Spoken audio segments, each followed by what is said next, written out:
What is up, everybody? Welcome back to the GoodeBaker podcast. I'm Nick Baker, and across from me, Shane Good. Yo, what up? And we are here to talk to you about some video games. But first things first, I want to remind you to go over to our YouTube channel and subscribe. And also, if you want to support the podcast, go over to Apple Music, Spotify, or Google Play, which I always forget about. And, make sure you download us there and listen to us on the go, as well as go over to our social media accounts, Facebook and Instagram, and give us a follow there because we're always putting crazy stuff up there, and we're keeping you up to date on everything that we do. Now onto the show, man. So you haven't been playing video games. We talked about that, but This is true. What have you been doing? You've been busy. So, I did, dude. It was a long weekend. I'm not gonna lie. It was a really good weekend. It was a long weekend. Basically, worked Friday. Got up at 3 a.m. like I usually do. Worked Friday, didn't go to bed Friday night until about 12, got back up Saturday at 2 a.m., went back to work, then went to a wedding after I got out of work, went to sleep for a couple hours, got up, and then went to a import face-off in New Hampshire. How was that? Fantastic. It was a lot of fun. We drove down with, I took DJ with me, and we met Ben and Dina and Devin down there. But we drove down with a group of probably, I think we had 25 of us, or maybe 30 of us at the start, and by the time we got there was probably only like 12 of us that stuck with it. I don't want to tell speeds that we were going, but we were cruising our way there, let's just say. Right. Don't want to implicate yourself. So how did DJ handle the fast speeds? He enjoyed it. Obviously, I have a blown strut and a blown spring in my car, so some of the ride was a little interesting for him because he didn't know what exactly it was going to happen. Obviously, I've gone those speeds many times in that vehicle with those issues, so I know how the vehicle will react and respond. But it was pretty interesting. It was a good time. It was definitely a good time. But yeah, I mean, did you see any sick cars or anything of note? Oh yeah, we saw tons of cool shit. There was an R33 there, that was super dope. There was an R32 and like the classic gunmetal black or gunmetal gray, sorry. There was a bunch of like crazily wrapped cars that were just like see-through hoods and like just crazy show cars. There's a really cool NSX there. They had a two-stepping competition. I don't know if you know what that is. Not quite. Yeah, no. Essentially, all you want to know is that the competition is just basically who's louder, like whose backfire is the loudest, essentially. It's not exactly what it is, but without getting into like some serious explanation, the easiest way is that like that popping noise that you hear when you let off the gas on cars that have like a large fuel intake, essentially. That fuel kind of goes out your exhaust pipe and it lights on fire and explodes inside of your exhaust pipe. And essentially it was just who has the biggest, loudest fuel explosion inside of their exhaust pipe is. That's what two-stepping kind of is, without explaining it too crazily. Sounds horribly dangerous, but at the same time, it sounds incredibly awesome to look at. It is. It's literally flames, like just shooting flames out of your exhaust pipe.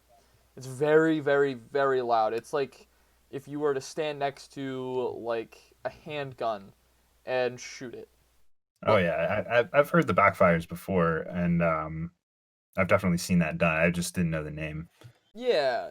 So that was pretty cool. We saw. I think the fastest car we saw yesterday was a Civic that pulled a 8.6 on a quarter mile. I think he did 169 miles per hour on 8.6. Holy cow!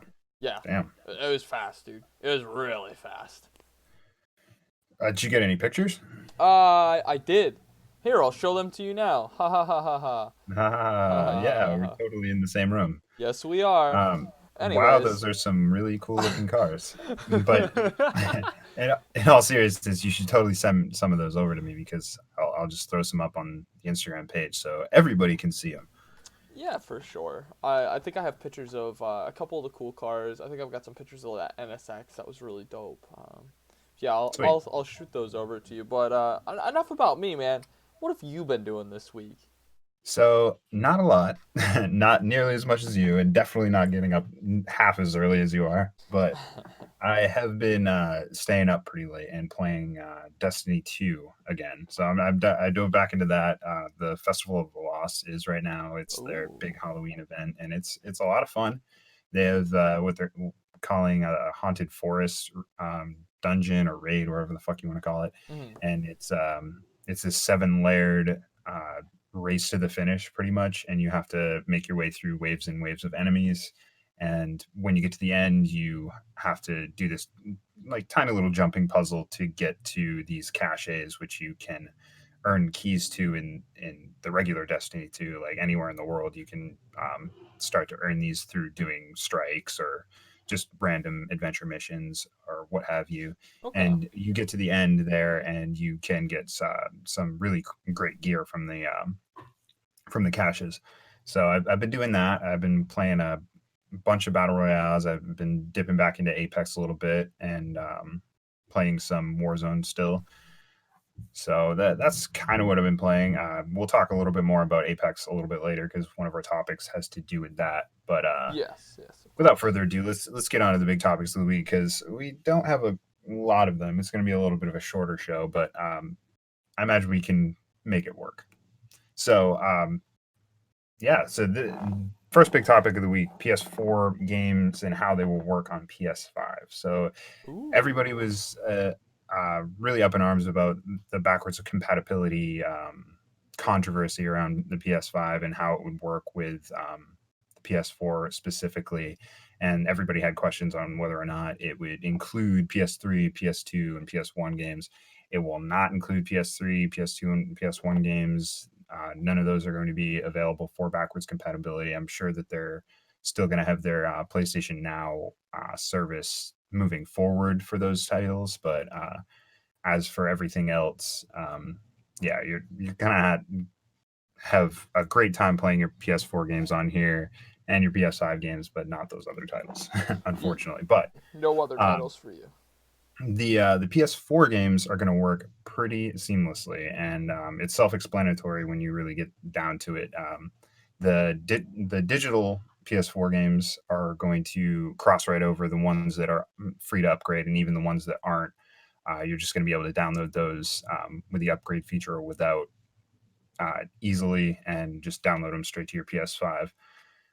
But as for the disc edition, it's going to be just as simple as putting the PS4 disc into the PS5, selecting the upgrade option, and there you go. Bing, bang, boom. As long as you have that PS4 disc in the system, you'll be able to play those games no matter what. And with all of their PS5 bells and whistles, too, what I think they're calling it their boost mode, similar to the PS4 Pro. I imagine it's going to work pretty similarly as they're just gonna add frame rate, add Hmm. resolution, and make things just run and load way quicker.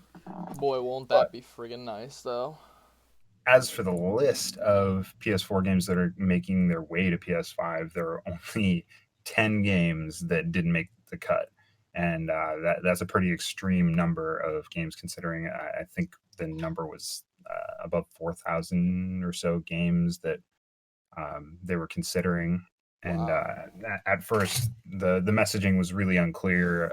PlayStation came out and was like, "Oh well, 95% of the games are going to be coming over," and then, "Oh well, only the top however many games are going to be available." So the messaging is finally clear that we're going to get every PS4 game aside from 10, which if you're interested in knowing what those 10 are, I didn't write them down here, but IGN has an article up on their website listing the 10 games. They're very trivial. I actually have never heard of any of them. I ran through the list, and that's why I didn't include them here. I was like, well, if anybody really cares, they can head over there and read that list. But yeah, I mean, pretty inconsequential. So the backwards compatibility, at least for the PS4 controversy, is finally open and shut. I mean, that's pretty cool. That's definitely it's a lot of good news, I suppose. And I guess for some people, it's bad news on the idea that you won't be able to play those older titles. But I mean, the PSN store always has those digital downloads of like the stuff that they've ported over, anyways. Right, And a and lot of those weren't good. it's yeah, it's the same thing that we were dealing with the last gen is all the of the PS2 classics, PS3 classics, the Xbox 360 and Xbox classics. You could have always just bought those at any time Mhm. and played them on your current gen system. It's just a matter of being able to throw a disc in there and have it work immediately. That's what PS5 is not going to be able to do with those older titles. Xbox, on the other hand, their catalog goes back a little further. They've been kind of on a similar PC like structure for a little bit longer, whereas the PS3 and beyond was they had a different architecture. I forget the name of it right off the top of my head, but it was less PC like, more difficult to get those games to translate to the PS4 and PS5. So it makes sense in that way, and it's honestly it's a little bit of a win for Xbox that they can go all the way back to the beginning of their catalog and not only bring those titles forward but also enhance them in all kinds of great ways. So Yeah, um, for sure. That's definitely like I mean, I don't know if that is the console deciding factor for me. Like, I don't think that would decide whether I would purchase that console over the other one. no, yeah, But it's a cool absolutely feature. not. It is I definitely a cool feature. I'm so in the camp of I want to play what's coming out now rather than like go back. Like there are certain games obviously that I'll always have nostalgia for, and I'll be like, oh well, I'll pick this up every now and again, like really old school titles. But it all of the ones that are consequential to me, or at least 99% of them, are available to play on the current gen consoles through download, or they're available on PC one way or another. So it's easy enough to find those games. Yeah, for sure, man. No, I definitely I get that. It's it's nice too that we're starting to flush out all of our details. That's one thing that like I mean, how quick is the console launch coming? A month. And we still have Literally a month, dude. yeah, we have some unanswered questions, you know? Absolutely. I mean, we don't know what the dashboard's going to look like. We don't know um, really much of anything of other than they did a breakdown for the PS5 this past week where they just took the whole thing apart and showed you the insides, but they still haven't shown it necessarily um, from the dashboard running. They had a little bit of a demo of some gameplay. Uh, it was all put up on a Japanese site last week. Some Japanese influencers got their hands on it and got Mhm. to play around with it, but they were very specific on what they actually let them show. So Yeah. again, we don't have a ton of information on the nuts and bolts of what's actually going to be like dramatically changed about the system's UI and how the controller even operates with the system itself, or haptics, or this that. So hopefully we get those details in the coming weeks. But yeah, as far as the backwards compatibility stuff, we finally have an answer, and I think it's really a good one because I think that the PS4 games are naturally the most important to bring forward, and I mean honestly the easiest to bring forward. So I'm glad that they got that done. Yeah, for sure. I mean, I definitely agree with that statement. It's kind of like I don't know, if they had some sort of system that was like if you could buy the disc or you had the disc type of thing that like maybe they honored the disc in some way and allowed you to download the game because you bought it when it first came out or like whatever, that would be kind of cool. But at the same Right. time, those games aren't exactly expensive either. You know, you want to play a PS1 game that came out in the early 2000s, it's usually like $5. Right. And it's so much easier to just grab that off of the digital store and download it in like Mm. half a minute because those games were so small Yeah, to literally. then um like have to go and find the disc at a secondhand store or dig it out from your boxes in your attic or wherever the hell you keep your old PS1 games. But The garage. you know, I keep yeah, them in the garage underneath of me, actually. nice. Yes. But I'm actually going to switch this up a little bit on the Xbox side of things. Oh. Some small embargoes have started to lift and allowing some influencers to talk about the speed and convenience of the features of the next gen console, including quick resume, fast loads, and backwards compatibility. Xbox, obviously, we talked about this a little bit. Their backwards compatibility is going to include all of their Xbox titles. So Xbox 360, Xbox One, and original Xbox are all going to be included. I'm sure there are some caveats on what games you'll actually be able to slide in there Mhm. and play seamlessly. But as for the vast majority of things, you're going to be able to just slide the disc in and you're ready to go. I Um, mean, that's pretty dope. yeah, and what some influencers have been showing for the quick resume and the load times, it's comparable to a lot of PCs that I've seen. It's super smooth and fast getting between games, which is really exciting for especially a PS4 player where there's so many hitches and giddy ups to getting in between certain things like switching between playing actually in a game to all right, I want to play Netflix now, so I have to go and I have to press the home button. That takes a couple seconds to pop up sometimes, depending on the game. If it's like an online game, there's some like ping back and forth that they have to figure out. And then it finally pops up and you have to close that application. That takes a second. And then you drop down to the PlayStation cross media bar and then you have to get into your video settings. So you go down there and you go to Netflix and that takes a second to load. Now, all of those things for Xbox seem to be just completely destroyed. Like the percentage of time it takes now to get between things is so small compared to what we're so used to as console players. Um, that it's now it's going to be so great. I can't say enough about the not. It seems ridiculous, but the time we're going to save, Oh, like yeah. going between things. Nah, dude, the time. Time is everything. The more time, or the less time rather, that you spend trying to get into the game is the more time you have playing the game.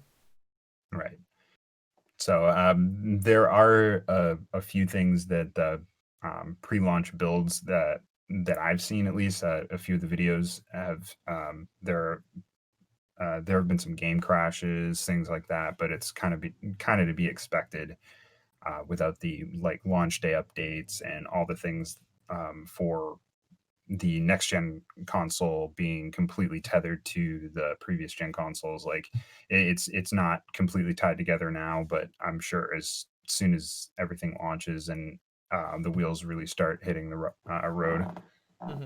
that we'll see all that stuff slowly disappear. Yeah, I mean, there's always bugs. No matter what you do, there's always bugs in a launch. Um, Mm, and it's not a bad thing. You learn from it, you fix it. It depends on how the company handles it, and when the company handles it well, obviously, like it's a good thing. So, I guess we'll kind of just see.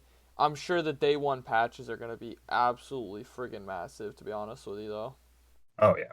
Yeah, the day one updates for these consoles are probably going to be ridiculous, um, especially Xbox because they're going to have so much data to sift through because they got their consoles out there so early to a lot of different influencers, so that they'll have that back and forth now to have that just the communication. Mhm.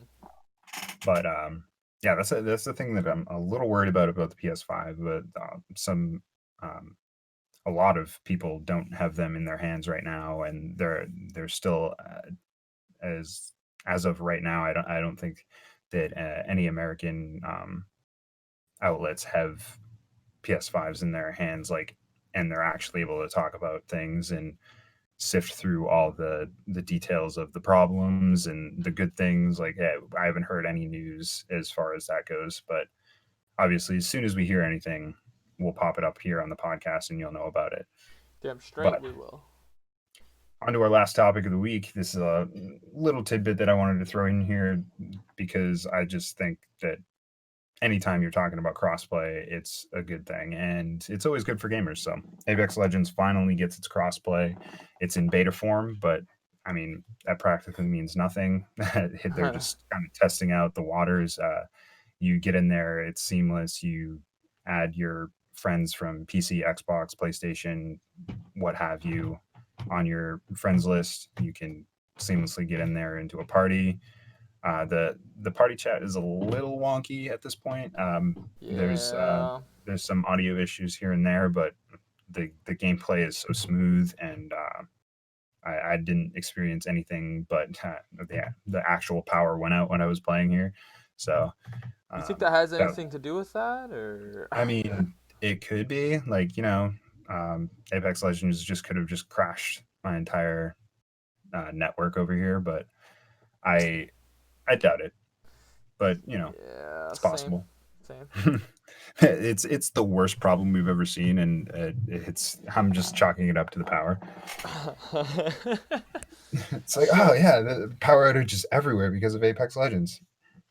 Huh. It's But probably just a little buggy. They're a small indie company.